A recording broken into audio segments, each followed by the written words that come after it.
Welcome to the Personal Brain Trainer Podcast. I'm Dr. Erica Warren. And I'm Darius Nomdaron, and we're your hosts. Join us on an adventure to translate the scientific jargon and brain research into simple metaphors and stories for everyday life. We explore executive function and learning strategies that help turbocharge the mind. Come learn how to steer around the invisible barriers so that you can achieve your goals. And this podcast is ideal for parents, educators, and learners of all ages. This podcast is brought to you by Bullet Map Academy, and we have a free dyslexia screener app called Dyslexia Quiz. It's fun, engaging, and interactive app. Try it now. Just search for Dyslexia Quiz on the App Store and see how your scores differ from your friends and family. This podcast is brought to you by GoodSensoryLearning.com, where you can find educational and occupational therapy lessons and remedial materials that bring delight to learning. Finally, you can find Dr. Warren's many courses at LearningSpecialistCourses.com. Come check out our newest course on developing executive functions and study strategies. Okay, Erica, what have we got to talk about today?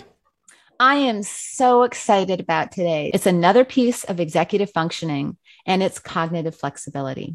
So we're going to really be exploring what this is. And cognitive flexibility is a part, as we were saying, of executive functions that helps us switch gears to any kind of change in demands, priorities, or perspectives. And it also helps us to consider different rules for different situations. It can open up pathways to creative thinking, and it can allow us to update goals so that we can achieve them. So in a nutshell, cognitive flexibility is a critical skill that enables individuals to accurately and efficiently respond to their changing environment.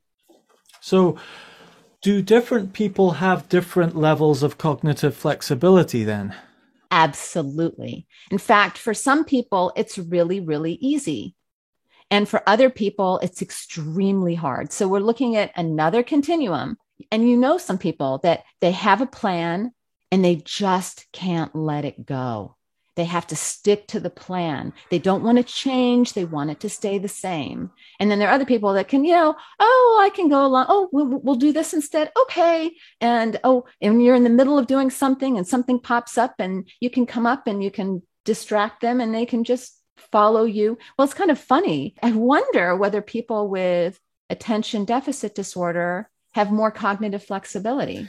Well, that's one of the things that I've been thinking about as well, is executive function difficulties often co-occur with dyslexia or ADD.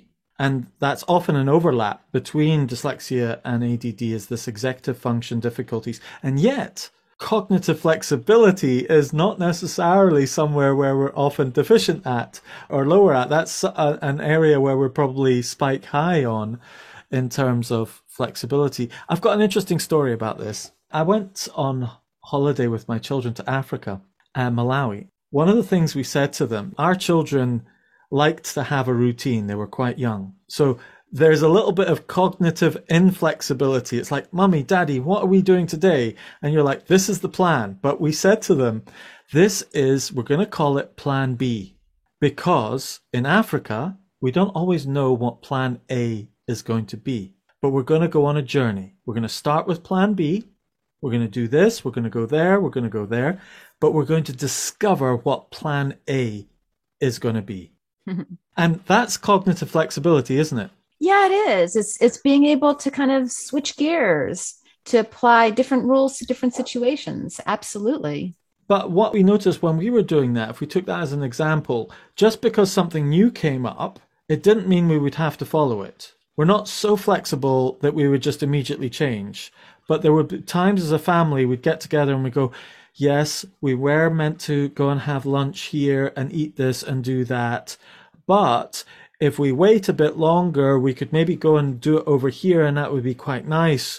What do you guys think? And we would look at each other and we go, yeah, that's Plan A. Or we would go, no, I think we should stick to our plan. That's not Plan A. yeah, it doesn't always have to change. Do you know what I mean? Because some people can be so cognitively flexible, they'll just go, whatever comes, I'll just change. Right. And that's not going to help necessarily. That could actually create a lot of problems. What the problem is that they're not able to inhibit. That's another piece of executive functioning. So you're using... That's where we're bringing in the symphony, right? Yeah. You want to have some cognitive flexibility, but you don't want to be so flexible that you can't inhibit. And then you need to use your working memory, which is the other piece, in order to make sure that everything is, you're fully in the present, right? Okay. It's very complex, but you can see how they start to work together. And that's, I think, what we're going to be talking about next time, is really pulling all the pieces together. But for now, let's go deeper on switching gears, because when I first talked about switching gears, I talked about a change in demands, priorities, and perspectives. Let's go into each one of those. So when we're switching gears and we're switching demands, we have to learn how to kind of manage unexpected things that happen. So we have this kind of plan for our day. We have these unexpected things that happen, and they're demands. And sometimes it's really important. Maybe your goal is to get something done on your computer, and all of a sudden your computer shuts down or you lose electricity. Well, you can't follow your plan anymore. You have to switch. And how are you going to deal with that? Some people deal with it a lot better than other people. But again, how you deal with it actually brings in that emotional piece, which is kind of under the inhibitory control. But if you lose your cool about it, you're not going to move through it very carefully. So it's really about being comfortable switching those gears. It makes me think about your gear shifting metaphor. You want to shift smoothly. You don't want to be racking the gears. You don't want to be racking your own self or getting too dysregulated about these kinds of changes. You want to be able to shift in a smooth and regulated way.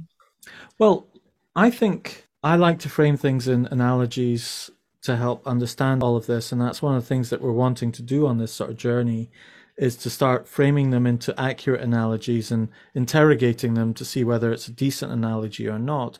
I think if you imagine your brain as a car, some cars have got automatic gearboxes and other cars have got manual gearboxes. And you need to know what you're automatic at and what you're manual at. And I often share this with people with dyslexia and say, look, you're manual at learning to read, you're manual at spelling, you're manual at prioritizing your time. It's not as automatic for you as it is for others. You don't just put your foot on the gas and then you go up the gears. You have to put your foot on the gas and put your foot on the clutch and engage the gear in a much more intentional way.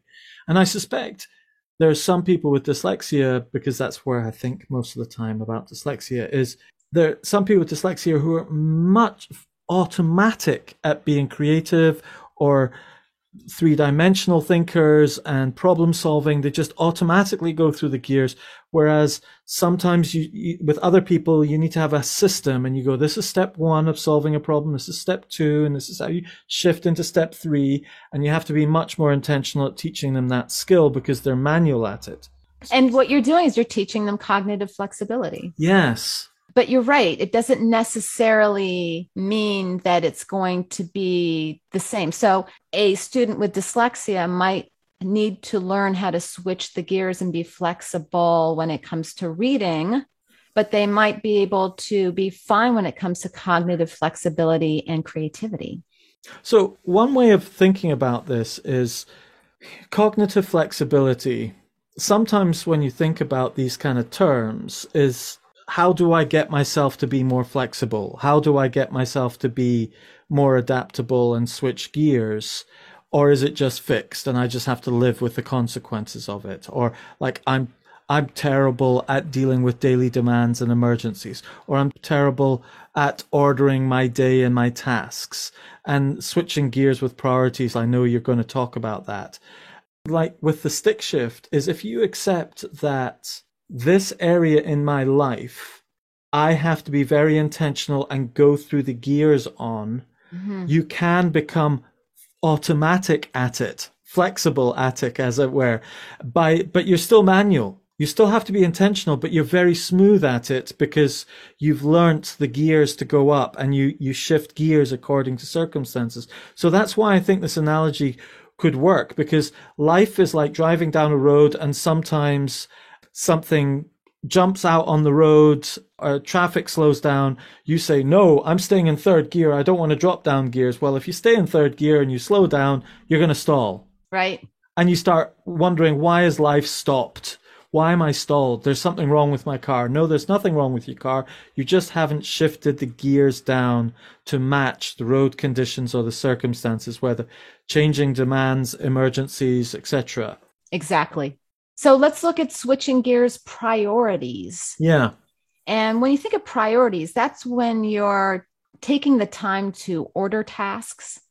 That's where your bullet mapping comes in, where you're trying to decide, let's see, well, how do I organize this information? What should come first? What should come second? Or if you're trying to get through an afternoon of tasks, I have a lot of students that struggle with this. They'll do the easiest stuff first. Yeah. And then it becomes late in the evening and they don't have the cognitive energy to do the hard stuff. Yeah.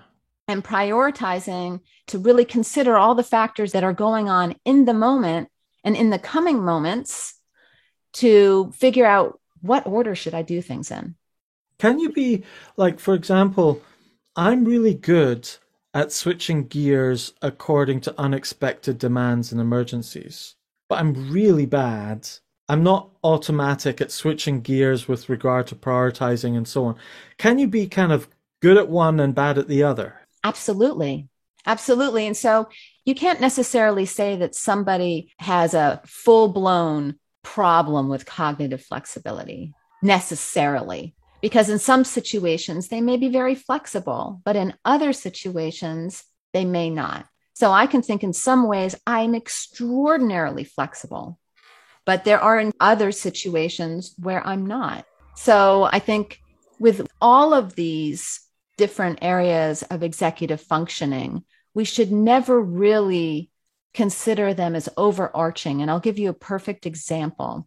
I often get students that come to me and the reports and the parents and the teachers and everything says, this is a kid with a slow processing, or they have a slow processing speed. And they've kind of taken on that label that I have a slow processing speed.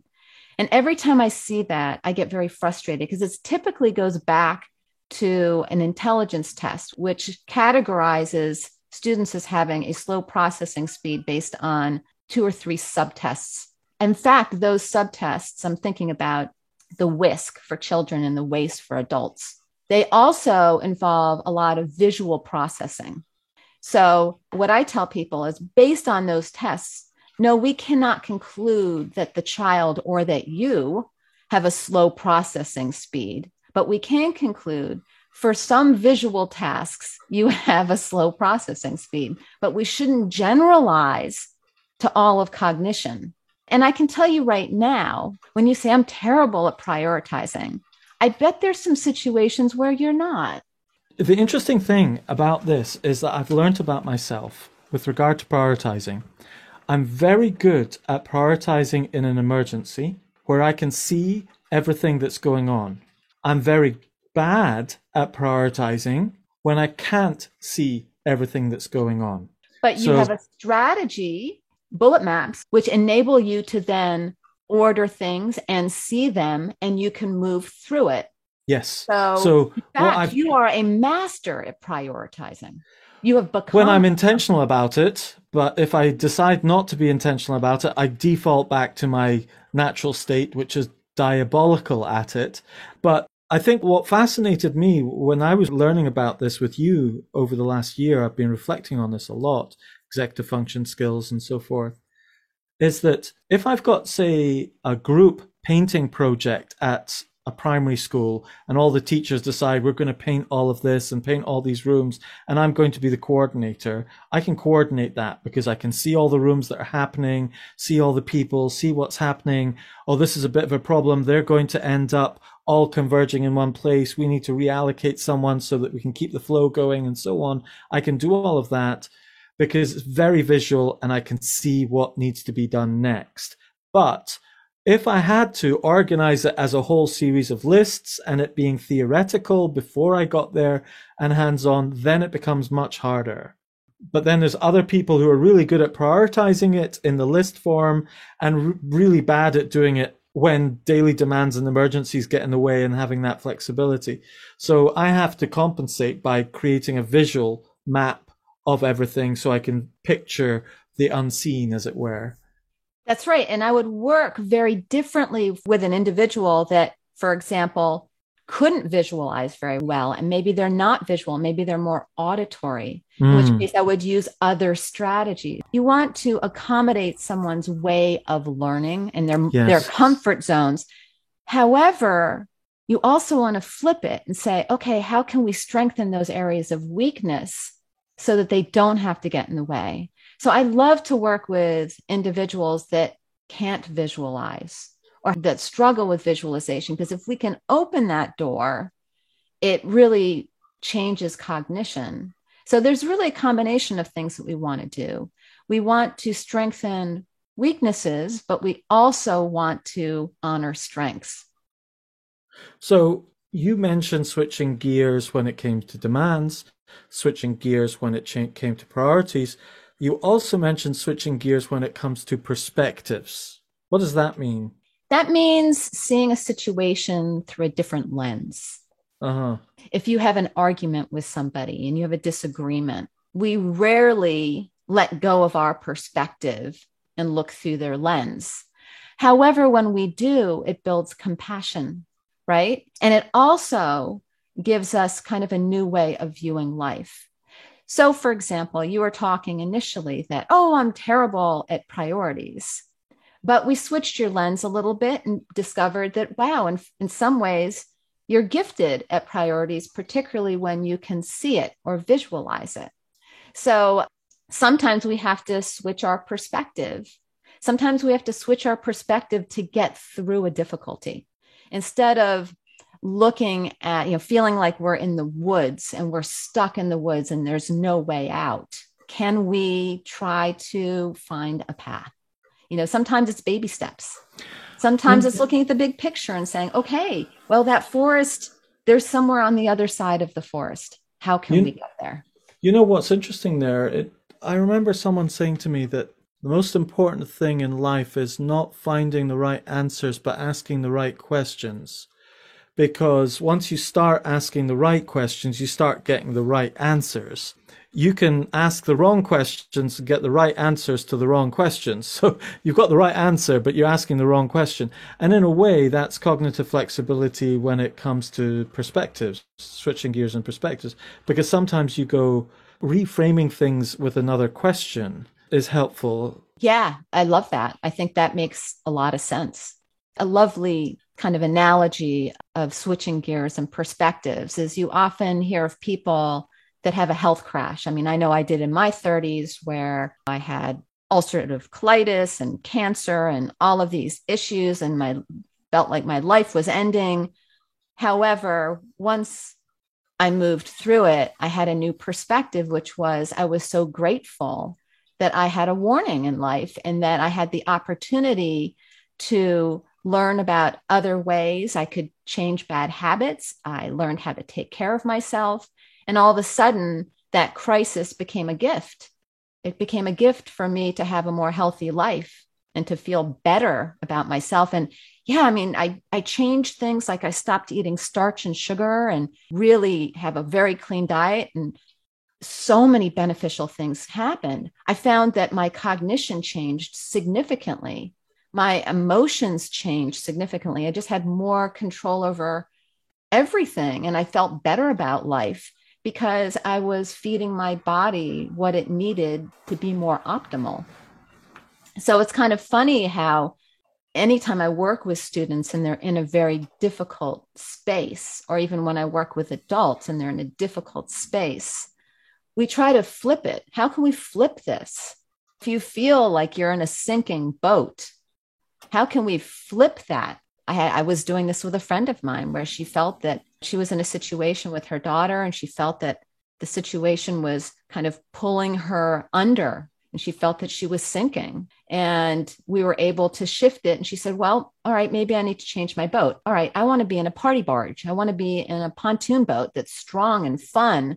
And I can pull my daughter into the boat instead of feeling that she's pulling me out. And just by shifting that perspective, she felt so much better and so much stronger. Whenever she was struggling, she thought of the party barge. Then it was an opportunity to bring humor and joy into her relationship with her daughter. And it worked. That's fantastic.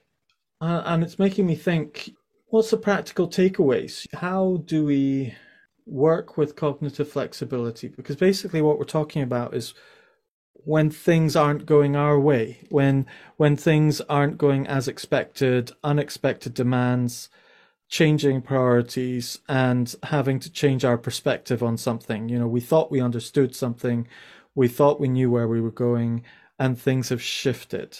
So what are the practical things psychologists recommend for switching gears? You know, I think there's a huge emotional piece and just getting more comfortable with change. And I think part of what we do is we learn something to automaticity sometimes. And maybe that's not always the best thing because it doesn't make us that able to change gears, to be flexible, because it's automatic, it's unconscious. So maybe part of the answer is to be more conscious, to stop, slow down at times, be more conscious. Because when we're conscious, I think we're more comfortable with flexibility. Because when something's become automatic and someone wants you to change, that's really uncomfortable. But the beautiful thing about cognitive flexibility is that's the key to creative thinking. Okay. It's the key to creative thinking. It's the key to out of the box learning. And that's what we need for growth. So accepting that flexibility will bring on growth. If you're overly flexible, it can be completely disorganized. So we have to use that other piece, which is the inhibitory control of executive functioning and the working memory. We have to bring in all those pieces and evaluate things in such a way that we make conscious decisions. Okay, I've got a game here. I want to play a mental game here. What you're talking about inhibitory control, which is kind of like putting the brakes on something. Right. And we're talking about cars, aren't we? Sure. And gears. Yes. So could inhibitory control be the brakes? It could. I'm just thinking, if you've got a manual car, right? You've got the accelerator, you've got the brakes, you've got the clutch, and you've got the gears. So you're talking about shifting gears. Mm-hmm. Cognitive flexibility. What's the clutch? What's the brake? And what's the accelerator in this sort of executive function analogy? Nice. So I guess the brakes would be inhibitory control. Okay. The accelerator, perhaps that's working memory. That's where you really do drop into the moment. It could be. I mean, I think the analogy works pretty well, and perhaps executive functioning is like driving a car. What's the clutch? Engaging and disengaging so you can get into a gear and out of a gear. That would be working memory. That would definitely be working memory. It's that moment where you're bringing everything together. Oh, yes, because it's connecting the power of the engine, the thought to the reality of the world. And ultimately, the person driving is the conductor of cognitive skills.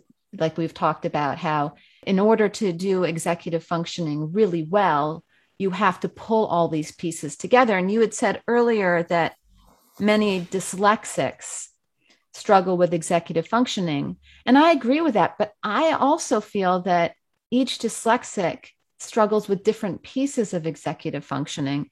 And then there are those dyslexics that don't. Yes. They actually have outstanding executive functioning skills. Yes. And their problems reside perhaps in visual or auditory processing. Yeah. Yeah. But I think everybody needs to work on executive functioning. We all have that puppy brain. Yeah. And the more we learn, manage our puppy brain or that wild horse. Yeah, I mean, the wild horse is, can you have a car that has a mind of its own, like a horse would or a puppy would, that would go in its own direction if you did nothing, which our brains would go in its own direction if we did nothing. Or actually, would it go in its own direction? It would be more directed by circumstances outside of it, other people saying, come this way, do this, do that, watch this, think about this, being influenced by the outside and not navigating your own way through life. You're being led by the nose by others, like a horse would be. That's so interesting because it makes me think of our inner voice. And I have multiple inner voices. And sometimes I have a very negative inner voice that's very critical. And sometimes I have a very positive inner voice that really drives me in different directions. So yeah, I mean, a car is an inanimate object. Yeah. So we're taking the consciousness by calling executive functioning a car, we're taking the consciousness out of it. Yes. So I think part of the car, we have to assume that there's someone behind it driving it to bring the consciousness into the car. And then that would work. What if can we just shift a bit and said, if our brains were a horse and we were being the conductor of the horse, what would be the different elements? So the reins would be that inhibitory control, I suppose. Right. And, just squeezing the horse's belly might encourage him to move a little bit faster. You can even use like a little sounds. Well, it makes it very multisensory. And frankly, remember that all of executive functioning is what helps it to grease the gears is bringing in that sensory information. So it's a very multisensory thing. I think trying to put executive functioning in any metaphor is creating too many limits. So although it's fun to do it, just to wrap your mind around it and make it simple, executive functioning isn't simple. It's really, really complex.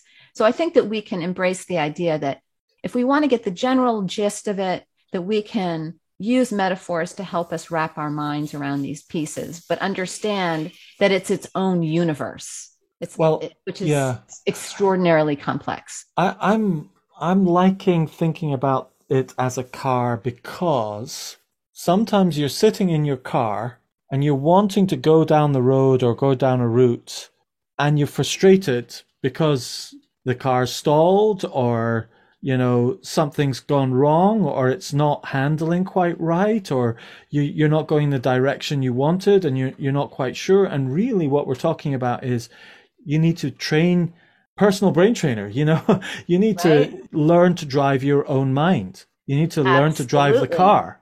And that's fundamentally what we're talking about in this podcast is learning how to drive your own car. And so learning how many gears your car has in certain circumstances. Are you a 4-gear car or an 18-gear truck? What terrain does your brain suit? Is it a 4-wheel driver or is it like a slick racing car, Formula One, which is absolutely amazing on a really nice tarmac, but atrocious off-road? If we can go out of the box and say, and some cars can fly and some cars can float, I mean, why not? So we can make this analogy work by being very flexible, cognitively flexible with the image of the car.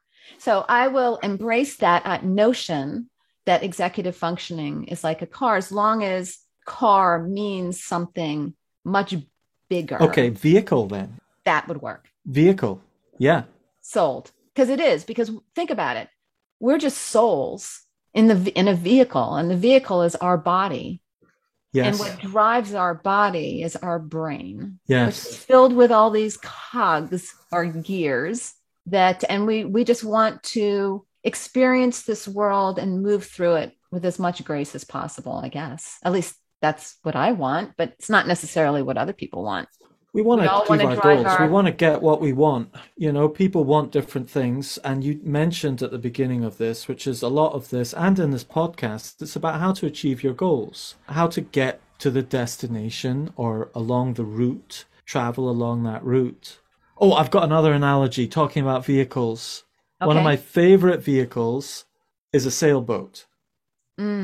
Me too. And so one of the things I love about sailing is the wind has a mind of its own. You have to have that flexibility to say, right, that's the way the wind's going. This is the way the current's going. This is the lie of the land. That's where the rocks are. I can't argue with that. That's the wind. I can't argue with the wind. I can't argue with this.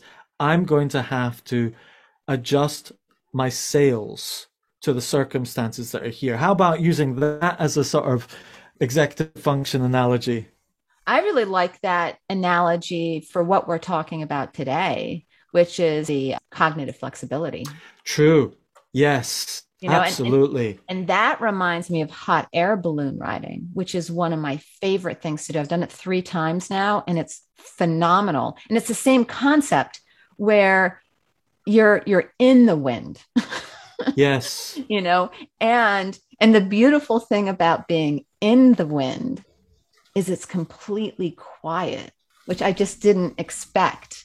Because you're just flowing with the wind. You've not got the wind coming through your ears or anything like that. Yeah, which is beautiful. But I love sailing too. And the idea is that you're being so sensitive to the environment around you, and that you're learning to work with the environment instead of against it. And so sailing is a beautiful analogy for cognitive flexibility. Well, I think that's a really great place to leave it, isn't it? Because I think we didn't start off this whole journey, this podcast episode, knowing where we would go, whether we'd get to sailing or not. I was pretty fixed on your switching gears. And I think it's not just switching gears, is it? It's changing tack. Changing tack. Well, there you go. Now you could really go into the whole metaphor and use all the terminology behind sailing to help you to understand this cognitive flexibility. But I think for the audience, what's really important, that if you want to learn to be more cognitively flexible, having a metaphor that's comfortable for you is going to be very, very helpful, so that you can learn how to manage your mind, so that you can learn how to deal with changing demands. And I'm thinking about that. If there's a listener who's listening and thinking, right, cognitive flexibility, I think one of the key things with it is, where in life do you meet a non-negotiable obstruction and have to adapt to it? So when you're sailing, you meet a non-negotiable obstruction, which is the water, the wind, and the rocks. That's the ultimate. When you're driving, you've got the road, you've got the engine. Or when you're playing golf, the course, and the wind blows your thing off or whatever, that's cognitive flexibility. I think that's a really good prompt there, Erica, that we think about something in our lives where we experience cognitive flexibility raw. Right. And maybe it's something that we're an expert at. For example, golf. Yeah, you could use golf, and finding something in your life that helps you to hold on to the idea of cognitive flexibility. Yes. So that you can navigate through your life to meet the demands, priorities, and perspectives. Yeah. And step into a more creative way of thinking. Yes. So that you can handle the different rules and situations and make the adjustments that you need to make to sail through life smoothly. Yes.